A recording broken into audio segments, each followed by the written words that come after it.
Good morning, good afternoon, good evening, good night, good whatever time of the day it is for you there in your little part of the world. Do you want to do the 2TC achievement where you only place down 2 towers to complete a chimps game and only do it with mermonkeys? Well, this is the scenario for you. Today we're going to be doing the 2TC achievement with the Lord of the Abyss and Popseidon. Why with the dramatic introduction?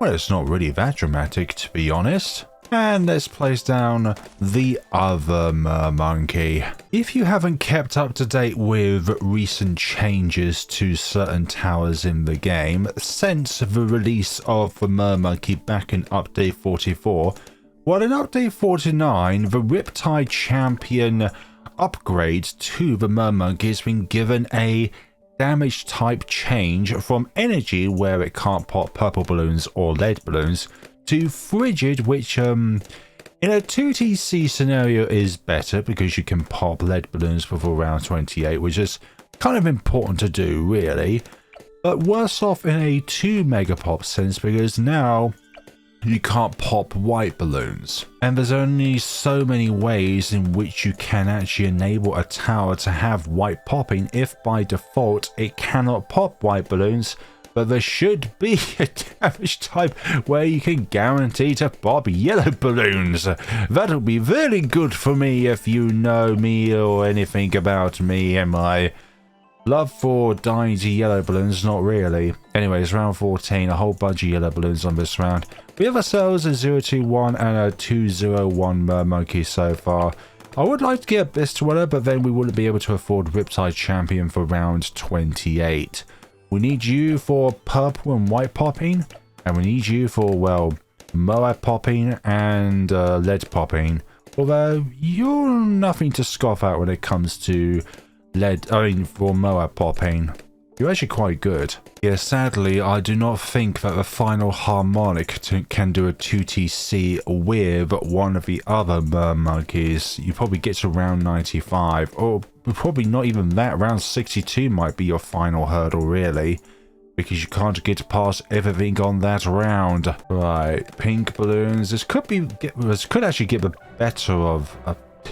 Why this? Perhaps we need to go to Echo Sense Network in order to give ourselves a bit more range for both of our towers, really. Don't want to do this immediately, but I think I'm going to have to. Yeah, that little bit more range has guaranteed us for me to be able to pop everything here. And now here comes the white balloons, but do not worry, we are not there at that stage where we're going to have to worry about white balloons. We can still pop them quite effectively. Purple balloons, still not a problem. White balloons, still not a problem. White balloons a problem, and purple balloons a problem. Just like that, with one click of a button. But we do have more power in our tridents. But our tridents are very slow moving. Although for you, they will be swift. I think in our pursuits for power, we're going to go all the way up to Lord of the Abyss before we even consider purchasing the Arctic Night upgrade. We do not require that increased power at the moment for this Mermonkey. Usually I don't have Wednesdays as a day for recording and uploading because usually on Wednesdays I'm really tired from working from an 8-hour shift at work, but yesterday, as of the time of this recording at the beginning of July the 1st was even hotter than June the 30th when I did the Desert Phantom and Balloon Incineration 2TC on Cubism, like a good 2 or 3 degrees hotter, and I complained a lot about how I really dislike the heat. I don't like summer. Summer is my least favourite month of the entire year. It's very good for getting your washing done, but it's not good for anything else really. Especially when it comes to stuff like wildfires, because wildfires, in the name, are not caused by people but by nature, but could also be directly caused by people because of, well, what we do to our beloved planet. Right, let's go up to Abyssal Warrior, and honestly, when it comes to Mermonkeys, I think I mentioned this before, but I think the top class Mermonkey has my favourite aesthetics. It's gothic, but also it resembles a mermaid. You know that there's a mermaid in there, but starts to go to the dark side. start to go to a gothic inky side, and it really has its themes clearly made out. Also, those look like the eyes from a MOAB, if you know what I mean.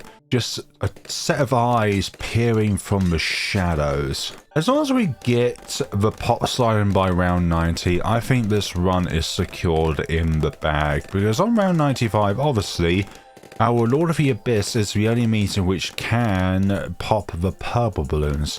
Alongside round 62 and 78 as well, but I'm not as worried about those rounds, because this thing can be blocked by all of the lead balloons that spawn around 95, so I think an ability to wipe off all of the leads on screen at that given point in time will help the Lord of the Abyss in order to pop purple balloons, because its projectiles are not blocked by lead balloons. That's the thing, they both complement each other very well when it comes to their damage typing, and also their strengths and weaknesses as well. Like this can pop masses of balloons at once with its tentacles and its tridents, while this can also pop lots of balloons, but it's a little bit more staggered. Ceramics, no chance. This thing over here is a ceramic killer. Like, even super fortified ceramics, Lord of the Abyss makes light work of. And I think aside from a few price jiggles here and there, I think the top path of the Mermonkey has not really had any nerfs, or maybe if there has been nerfs, there have been barely noticeable ones. Whereas middle path and bottom path Mermonkey, mainly bottom path for the most part, has had nothing but nerfs. Like the bottom path's detonation damage has been nerfed as time goes on. It's been gotten more expensive as a path to pursue. And Popseidon, well, there's this damage type nerf going from Plasma with its default attack and Shatter with its ability to Plasma with its default attack and Plasma with its ability. The problem with this is that it didn't even need the damage type change, because it had something for everything at first, and if you were able to make it possible, you could probably do a Popseidon and Permabrew 2TC, because once you have the AMD, then the ability essentially becomes a normal damage type. Also, we've got Arctic Knight now. But it has been given damage increases with its default attack, which is good, but I still think the biggest nerf it's ever had is its damage type. And I think that's going to be a trend going forward in the future. Like in Update 49, the Tsar Bomber's bombing runs have had their damage type nerfed from normal to explosive. I think that is definitely in regards towards the hypothetical one tower chimp, in which could be done if you're an absolute pro with ace microing. But in any case scenario, I think it does take a lot of management in order to get the most out of your ace, especially when it comes to one where it needs to be at a certain position at a certain time, like that you get with the Tsar Bomber. But it has had a price buff though. But at what cost? At least when you do a Tsar Bomber 2TC nowadays, there won't be people like, actually this video is pointless because you can do a 1TC Tsar Bomber scenario. All you gotta do is have ace micro skills like Duke, and therefore your video is pointless because the Tsar Bomber can 1TC. It's absolutely pointless to do a video on something which has already been done by somebody else, because it's not an original, it is not good, and therefore it is a waste of my time because I'm an average Reddit dweller who thinks knows everything. Shut up. I think the most important thing in a scenario, regardless of the type of challenge involved, is to have fun. Not to be an accommodation for other people's suggestions and wishes that doesn't benefit you at all. Now, the great thing about logs and also spar pits or any map with lots of obstacles in it is that with the Arctic Knight's ability and Popseidon as well, rather than disappearing when it meets an object, it just bounces off it. So technically you can hit the same object twice, which is going to be very important on a round like round 100, where we need to do as much damage as possible within a short given period of time. Today, while I was at work, I was called into the office to discuss something with my manager, and he said that my hours of working on Wednesdays have been reduced, aside from days in which we get deliveries in because of a new promotional coming out the following week. But So it just feels like sometimes the amount of work that I do for the store itself, it just feels like that people don't take notice, or people just don't care about the amount of work that you do. It's like, it feels like if I do anything, that's just sort of like the minimal expectations that are expected of me. Even if there are other employees at the store that, from what I've heard, barely do anything at all, really. Like, they say that they're going to do this thing, then you find them downstairs on their phone, not doing anything, leading the other person to always be on the shop floor, and always serving customers, and are expected to fill up the shelves and everything like that. And it's just going to get to a point at my workplace where there's only going to be one person on the shop floor at any given point in time rather than two people, even though we have two tills. Like, it feels like all the trimming that management has done recently when it comes to reducing the amount of work hours which are within the workplace just suggests to me that the store itself that I work at in years to come is not going to be able to operate at all because of cuts. And anytime that a store has to, or any business really has to constantly cut hours, will inevitably fail because it reduces the amount of production that happens throughout the store. Because I think you can imagine, because our storeroom is downstairs and our shop is on the floor above, so in order to actually get anything from our storage room, you have to physically go, not be near on the shop floor in order to get anything from downstairs in order to top stuff up, particularly like drinks this time of the year where it's bloody hot, and also ice cream as well, which is also a very common item that is brought when it's like 30 degrees or so. It's like, how on earth are people going to be able to get anything up when there's only one person on the shop floor because somebody in management decided that the best thing to do in order to save business and save money and save costs is to reduce the amount of working hours that people can do on the shop floor, because management has decided that you're not going to be working as many hours. Like, even though that won't affect the kind of car that we have, like I've seen one of my manager's cars, which is a Volvo XC90, and if you don't know what one of those are, they're a really nice car. It's a really nice four-wheel drive car. But then my manager of the store, who told me, it's like, he's only the messenger in this scenario, but it's like, he's got an Audi TT, which is also a really nice car. And it's not like one of the older ones, it's a very new one. So it's like, well, clearly you're not struggling off because you're managing to have a nice car, whereas the best way in which you can reduce the amount of costs in the store is to not think that perhaps what you're doing is going to deflate the morale of your own workforce by constantly removing the amount of hours in which they're doing in the workplace. And perhaps from that regard, it is time to find a new place to work at where I feel like my hard work for the store is actually more adjusted and more respected. Like, I know that's definitely not a thing that is to be expected in a workplace, but when somebody works really hard, there's usually some kind of recognition that goes on. And when I first started at the store about 4 years ago, my manager and I used to get along very well, but nowadays it feels like the amount of work that I do is just like the minimal standard. It's like all of the hard work that I do in order to get all of the drinks away whenever we do have a delivery of 8 goddamn cages, and I feel like honestly it's time to move on. I feel like it's time to look somewhere else to work where I feel like my time and effort is more well respected and more well, this person is working bloody hard and we should be able to see that they work hard, and rather than just disgruntle them from working by having their hours capped, we should not reduce their hours. Like, I don't expect like a pay rise unless of course minimum wage goes up, but I just want to feel like that whatever I do has some kind of reflection out of it. And recently I feel like my hard work is not respected really. And like, I'm not expecting everything from the store. I just want a bare minimal amount of recognition for what I do. And I think everybody who works in a workplace should expect a bare minimal amount of recognition from their management. And also vice versa as well. Like, whenever my manager does stuff around the store in order to help us out, I'm very thankful for. but it's just not the same, really. I don't like working in retail. I honestly think that with a person with physical and verbal dyspraxia, which falls under autism, retail work is one of the worst things that I could have ever signed myself up for when it comes to doing anything.